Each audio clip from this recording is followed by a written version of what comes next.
नमस्कार सांगमाने जय जगन्नाथ जय Bajrangbali welcome back to my mini blog. तो सर्वप्रथमे आपण मानकु समस्त को मोर कार्तिक पूर्णिमार अनेक अनेक शुभेच्छा और शुभकामना।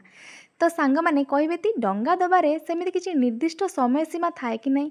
हाँ जी कि मुझे जानी तो समस्ते कहते सूर्य उदय पर मैंने 4:30 5टार एमती भसाते ता माने नुहे तापर आ भसान्तेनि। बाकी मुझे जानी जब जानते कहे कि निर्दिष्ट समय सीमा थाए कि नहीं।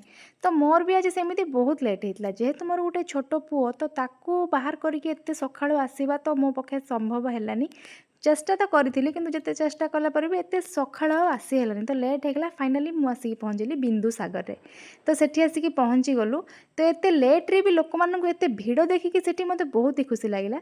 तो छाड़ मन मु भाविली कि नहीं मु सेमती किछि मिस करिनी तो लेट हेले भी चलिबो किछि नहीं।